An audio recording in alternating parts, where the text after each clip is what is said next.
नमस्कार, आप देख रहे हैं न्यूज एक्सटेंशन। सुपरटेक सोसाइटी निवासियों की परेशानियां खत्म होने का नाम नहीं ले रही हैं।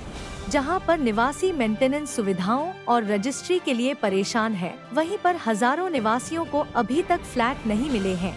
आज सुपरटेक इको विलेज 1 में एक अजीबोगरीब चौंकाने वाला खुलासा हुआ, जैसा कि वीडियो में दिख रहा है। एक फ्लैट खरीदार को फ्लैट की पोजीशन नहीं मिल रही है, जिसके लिए वह बार बार सुपरटेक बिल्डर IRP और मेंटेनेंस दफ्तर के चक्कर लगा रहा है। वह अचानक से चौंक जाता है।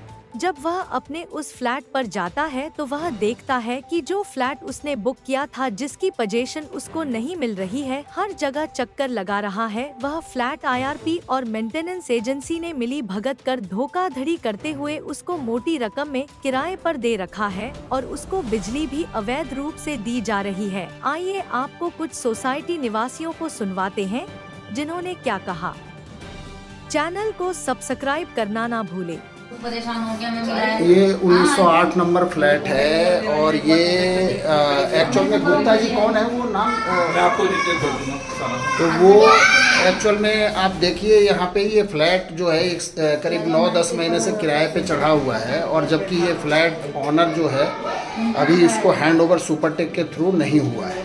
तो ये आप कब से रह रहे हैं? हम तो 8-9 महीने से रह रहे हैं। 8-9 महीने से एग्रीमेंट आपके साथ नहीं हुआ है। बिजली जो है फ्री ऑफ कॉस्ट है, मतलब 2000 रुपये लेता है अलग से। हाँ, ये फैसिलिटी सही है ना? 2 से ले 13,500 वो 2,000 वो। ये 1908 नंबर फ्लैट है, ये धोखाधड़ी ही। इनसे 15,000 रुपये रेंट ले रहा है। 15,500 रुपये रेंट प्लस 2,000 रुपये बिजली। 15,500 सब है। अच्छा, 13,500 प्लस बिजली का 2,000। डायरेक्ट मीटर लगा हुआ, मीटर नहीं लगा हुआ है, डायरेक्ट बिजली आपको दे रहा है। बताइए कितना बड़ा मतलब जो है ये फ्लैट एक्चुअल में। और ये भैया लोग तो बेचारे बाहर के, इनको क्या पता। इनका दोष नहीं है, इनका दोष थोड़ी। हिमांशु जी, आपकी सोसाइटी में आज कुछ घटना हुई है। एक फ्लैट बायर को फ्लैट ना देके उसको रेंट पर चढ़ा दिया गया। क्या पूरा मामला क्या, जरा बताएंगे विस्तार से। ये घटना eco village 1 tower G9 flat number 1908 की है, और यहाँ पे जिसका फ्लैट है उसको अभी तक पोजीशन नहीं मिला, जबकि वो 2 साल पहले ही NDC मतलब अपना सारा नो ड्यू सर्टिफिकेट दे चुका था, और लगातार वो 2 साल से चक्कर काट रहा था।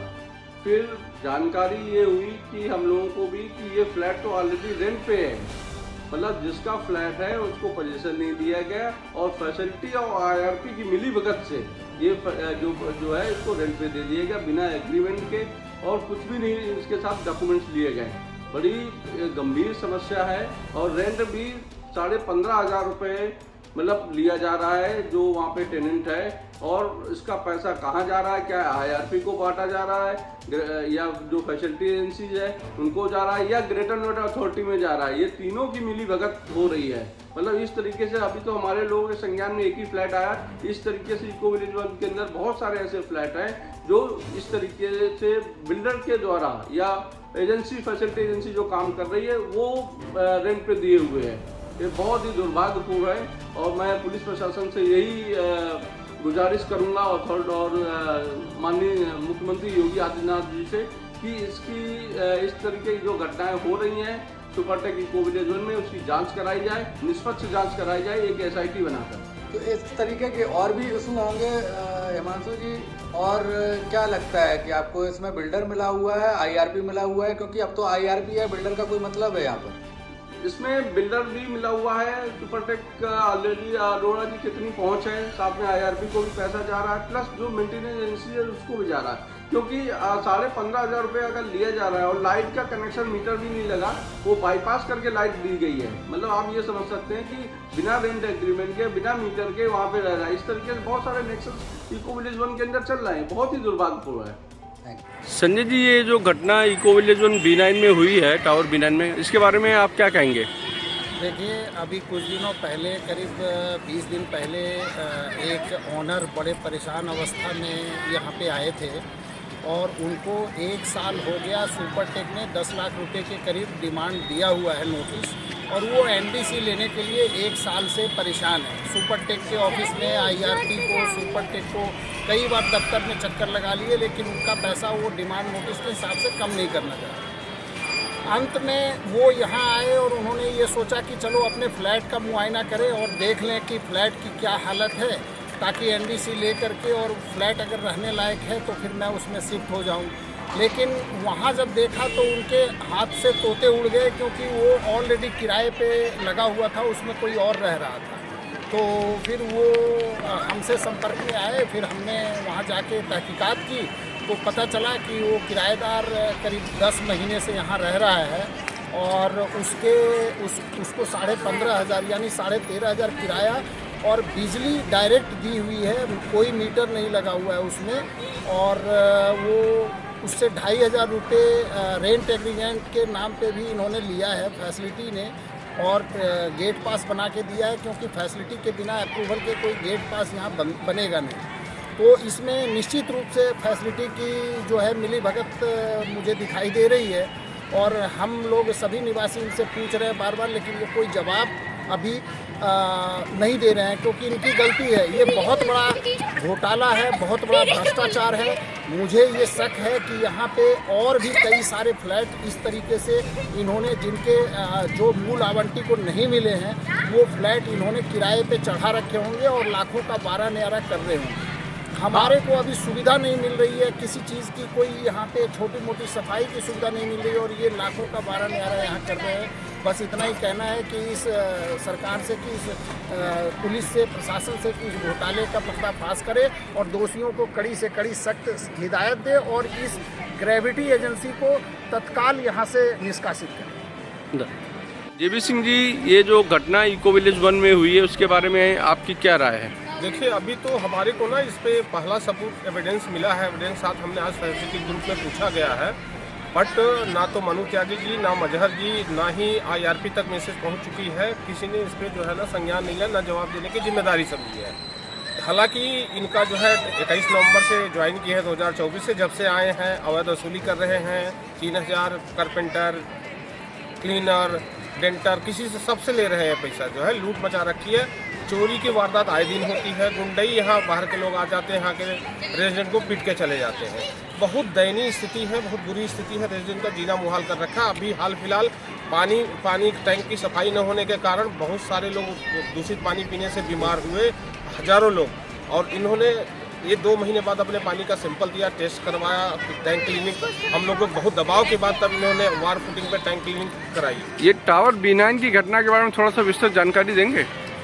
B9 में तो ये हमारे को पहला एविडेंस मिला है, जिसमें हम जाके। कुशवाहा जी, आजकल जो सोसाइटी में फ्लैट बायर हैं, खरीदार हैं, वो दर की ठोकरें खा रहे हैं, और जो बिल्डर है, आईआरपी जहाँ नियुक्त हो जाता है, वो ऑलरेडी फ्लैट ना दे के और उसको इंटरनली उसको किराए पे चढ़ा देता है। तो आप निफोमा की तरफ से हैं, क्या कहेंगे? ऐसी और भी सोसाइटियों में ये चीज़ हो रही होगी?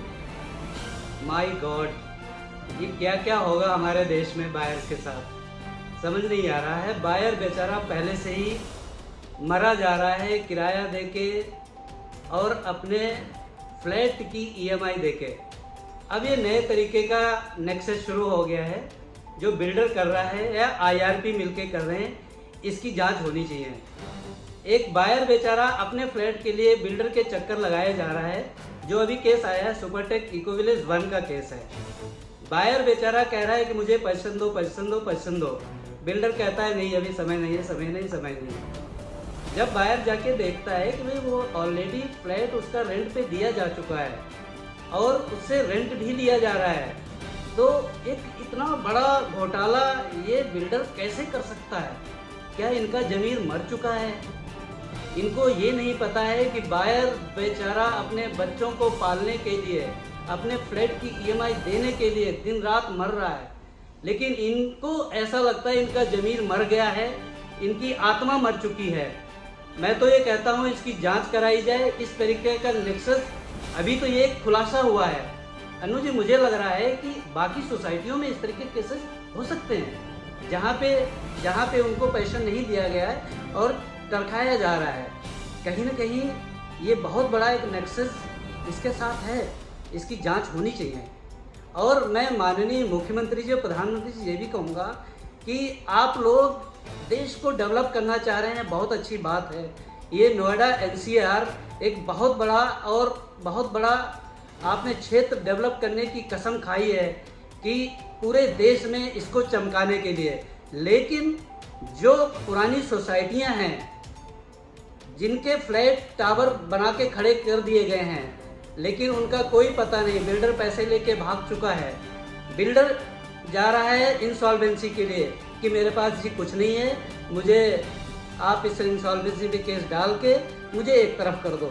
तो मैं ये कहना चाह रही हूँ प्रधानमंत्री जी से और योगी आदित्यनाथ जी से कि इन सब बिल्डरों को इंसॉल्वेंसी में इनको केस लगाने ही ना दिया जाए। पैसा तो इन्होंने लिया ही है, पैसा लेके इन्होंने कहाँ क्या किया उसकी जांच होनी चाहिए और इनके जो केसेस हैं इंसॉल्वेंसी में जा रहे हैं वो तुरंत खारिज करके बायर्स को अपने फ्लैट दिलाने चाहिए। जी सुपरटेक में एक नया और काफ़ी बेहद गंभीर केस आया हुआ है जिसमें बायर को फ्लैट ना मिल रहा है और उसको किराए पे दे दिया जाता है। क्या कहना चाहेंगे सर? इस पर तो कुछ भी कहने से हम लोग तो कितना प्रोटेस्ट भी किए हैं, निपुमा के साथ भी किए हैं, तो अब तो कुछ भी कहने का नहीं बचा है कि सर इसमें जिम्मेदार कौन है, अथॉरिटी है कि सरकार है कि हमारे जो प्रतिनिधि हैं, कौन दिख रहा है इसको कुछ पता नहीं चल रहा था। हम लोग दर के ठुकरे खा के एप्लीकेशन दे के थक गए हैं और ये कहानियाँ तो रोज़ की है सर। कहीं फायर का NOC दे दिया गया है जहाँ फायर नहीं लगा हुआ है, ऐसे बिल्डिंग का आपने देख ही लिया, अभी वीडियो आपके सामने आ ही गया। तो सर किसको इसमें कहा जाए, बड़ी मुश्किल लग रहा है कि हम जाएं तो किसके पास जाएं। सरकार के पास जाते हैं, चुनते भी हैं सरकार को, सब कर रहे हैं, बारी बारी से आ रहे हैं, कितनी सरकारें आई और गई और हम वहीं तो वहीं आज भी खड़े सर, आपके सामने वीडियो वही देख ली और रोज़ अच्छे दिन हो रहे हैं, रोज़ अच्छा काम हो रहा है और कुछ भी नहीं। बताइए उस बायर का कितना मतलब उनके दिल पर गुजर रहा होगा जब देखा होगा उन्होंने कि हमारा मकान किराए पे चढ़ा हुआ है और हम किस्त भर रहे हैं, उनके बच्चे कहाँ होंगे, कौन देखने वाला है इस देश में और कैसे होगा सर। ये तो हमारे समझ से ही जरूरत पड़े है कि हम आपको कुछ हम बाइट दे पाएंगे। बहुत धन्यवाद।